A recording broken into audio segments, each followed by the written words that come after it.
الحمد للہ رب العالمین والصلاة والسلام علی سید الانبیاء والمرسلین اما بعد فاعوذ باللہ من الشیطان الرجیم بسم اللہ الرحمن الرحیم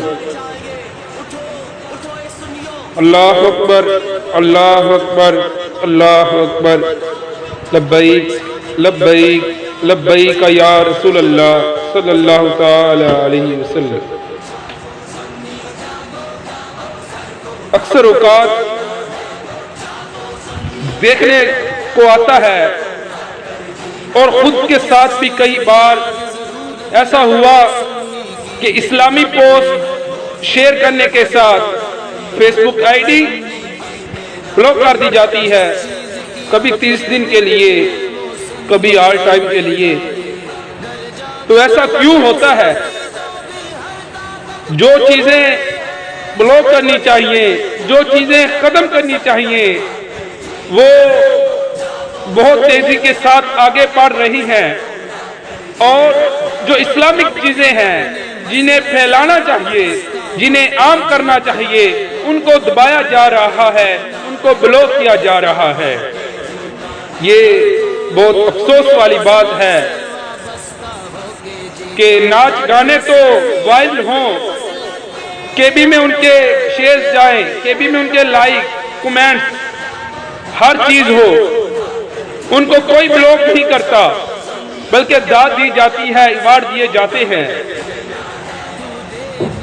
بے حیائی فحاشی کو بڑھایا جا رہا ہے۔ کتنی افسوس والی بات ہے کہ اس ملک پاکستان کو بنانے والے ہمارے قابل اہل سنت و جماعت والے ہیں نا، تحریک کی کتابیں اٹھا کر تو دیکھیں کن کے نام آتے ہیں۔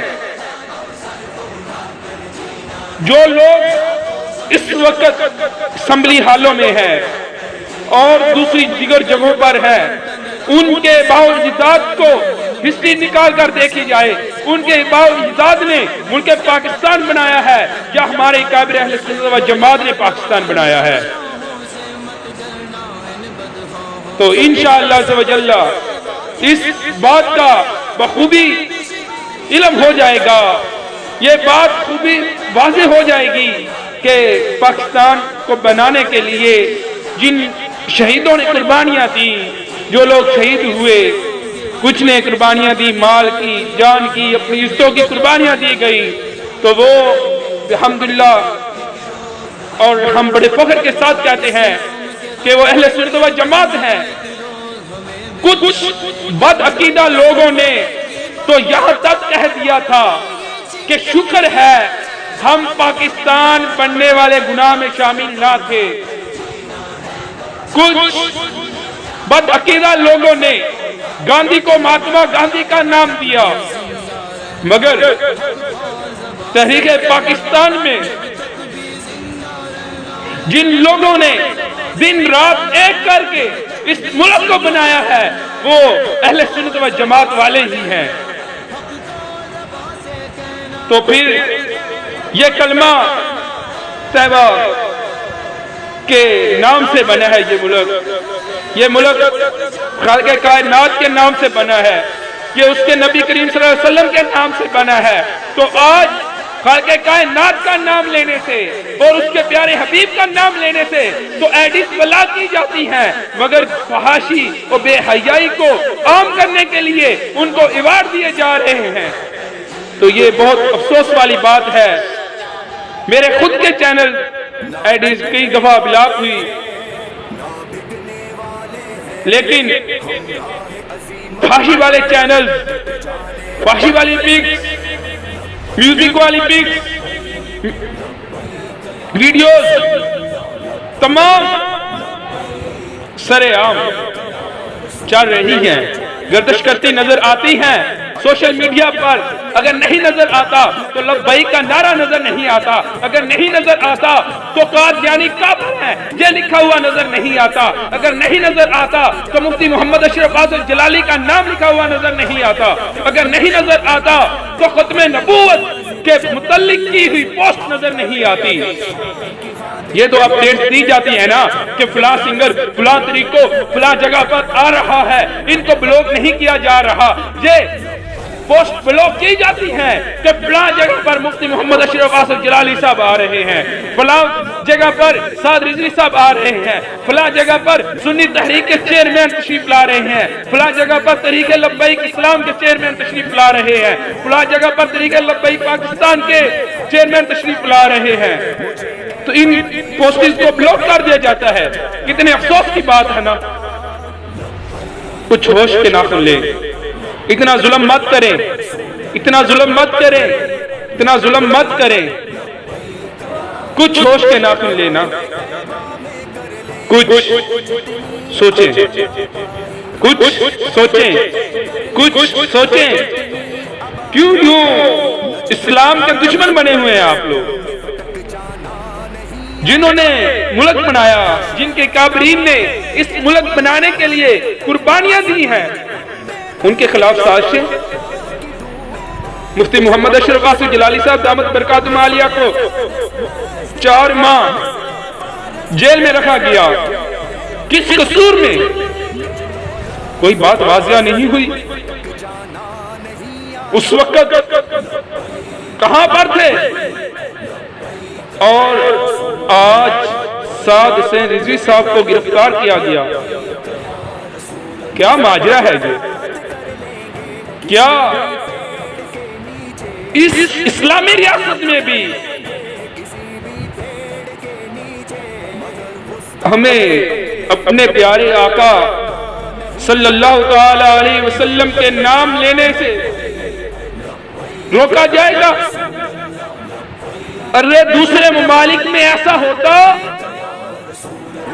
تو اتنے دکھ کی بات نہیں تھی، کیونکہ وہ ملک جو بنا ہی غیر اللہ کے نام سے ہے، جس کا اسلام کے ساتھ دور دور تک کوئی واسطہ نہیں، وہاں پر ایسا ظلم کیا جائے تو کوئی بات نہیں، اتنا افسوس نہیں ہوتا نا کہ نام نہیں لینے دیا جا رہا۔ یہ ملک جو بنا ہی توحید و رسالت کے نام پہ ہے، یہاں پر یا رسول اللہ کہنے پہ پابندیاں۔ ہم بہت غمگین ہیں نا۔ خدا را سوچیں کیوں یہ ایسا کر رہے ہیں آپ؟ چند روپوں کی خاطر یہ مجھے بتائیں کہ یہ جو زندہ رہ رہے ہیں اس دنیا میں کتنی دیر تک؟ 2 دن 4 دن 6 دن؟ دیکھو نا کہ بچہ پیدا ہوا، پھر اس نے چلنا شروع کیا، پھر سکول میں داخل ہو گیا، سکول کے بعد پھر اس نے بزنس شروع کیا، پھر شادی کی، پھر اس کے بعد اس کے بچے ہو گئے، پھر اس کے بچوں کی شادی ہوئی، اب اس کو بڑھاپا آ گیا۔ کتنے دن رہے گا؟ 60 سال 65 سال 70 75 80 85، بس آخر موت ہے نا۔ کب تک جینا ہے؟ آخر موت ہے۔ جب مرنا برحق ہے، یہ بھی پتا ہے کہ لوگ مر رہے ہیں اور ہمارا دن بھی آ جائے گا، ایک دن ہم نے بھی مر ہی جانا ہے، تو اس کے باوجود خدا را سوچیں، نماز پڑھنی نہیں، پڑھنے دینی نہیں، یا رسول اللہ خود کہنا نہیں، کہنے دینا نہیں۔ ہم یہ نہیں کہہ رہے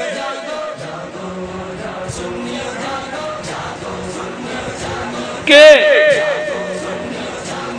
ہم نندا فساد کریں گے، ہم تو محبت والے لوگ ہیں نا، ہم عاشق رسول ہیں نا، ہمارے دل میں عشق مصطفیٰ ہے نا، تو ہمیں درد ہوتی ہے جب ہمارے نبی کی ناموس پر کوئی حملہ کرتا ہے نا، تو ہمیں تکلیف ہوتی ہے۔ اب چند ہی دن پہلے عامر جلیل نامی ملعون کی پوسٹیں وغیرہ دیکھی تو کیا رد عمل لیا گیا اس پر؟ خدا را کچھ خوف کرے۔ فرانس نے نبی کریم صلی اللہ علیہ وسلم کے خاکے بنائے تو کیا ان سے مطالبات کیے گئے؟ بتائیں نا، کیا مسلمان نہیں ہو؟ کچھ شان نظر نہیں آتے تم میں اسلام والے؟ خدا را اسلام کو بدنام مت کرو. اپنی چہرے یہودیوں جیسے، اپنی شکلیں تو نے یہودیوں جیسی بنائی ہوئی، اپنے کلام یہودیوں جیسے، اپنے رہنے سہنے کے انتظامات سارے یہودیوں جیسے. پھر ہم مسلمان ہیں، جی ہم بھی مسلمان ہیں. کہاں کے مسلمان ہو تم ہیں؟ جس دھرنوں میں یا رسول اللہ کی صدائیں بلند کی جاتی ہے وہاں پر تو گرفتاریاں کی جائیں، اور جن جلوس میں کنجریاں نچائی جائیں وہاں پر سکوٹی دی جائے. یہ بات ہضم نہیں ہوتی. کسی صورت بھی خدا را خوف کیجئے. اور عوام اہل سنت سے میں درخواست کرتا ہوں کہ ان کتوں کے دروں پہ نہ جاؤ، ان کتوں کے قریب نہ جاؤ. یہ اتنے بغیرت ہیں کہ نبی کی ناموس کی خاطر خود انہوں نے بولنا کیا، جو لوگ بول رہے ہیں ان کی آواز کو یہ دباتے ہیں. اتنے بغیرت لوگ ہیں یہ. ان کے شارطیں محفوظ رہے. ان کے جلوسوں میں جا کر کیا کرنا ہے؟ دفع کریں انہیں. اگر جلوسوں میں جانا ہے تو مفتی محمد اشرف واسف جلالی صاحب کے جائیں نا. اگر جلوسوں میں جانا ہے تو سعد رضوی صاحب کے جائیں نا. اگر جلوسوں میں جانا ہی ہے تو دعوت اسلامی کے سٹیج پر پلیٹ فارم پر جائیں نا. وہاں سے کچھ ملے گا نا. ان بغیرتوں کے کیا جا کے کرنا ہے؟ فاشی پلانی انہوں نے، اور کیا کرنا ہے؟ کیا کبھی کسی نے کہا ہو اپنے خطاب روک کر کہ اب نماز کا وقت ہو گیا نماز پڑھ لے؟ میری اتنی ایج ہو گئی ہے میں نے نہیں سنا. ہاں لبیک والے کہتے ہیں، سنی کہتے ہیں نا. جلوس ہو رہا ہوتا ہے روک دیتے ہیں، جلوس محفل ہو رہی ہوتی ہے روک دیتے ہیں محفل. بھائی نماز پڑھے. یہ خبیث دیکھیں تو ان کے قریب بھی نہیں جانا ہمیں. اور اہل سنت و جماعت حق جماعت ہے. نبی کریم رؤوف الرحیم صلی اللہ تعالی وسلم نے اس جماعت کی بشارت دی ہے نا، تو ہمیں اس کے ساتھ رہنا چاہیے اور یہی دعا مانگتے رہنا چاہیے کہ یا الہی رب العالمین ہمیں اہل سنت و جماعت کے ساتھ ہمیشہ وابستہ رکھ اور ہمارا خاتمہ بالایمان فرما. آمین بجاہ النبی الامین وصلی اللہ تعالی علیہ وسلم.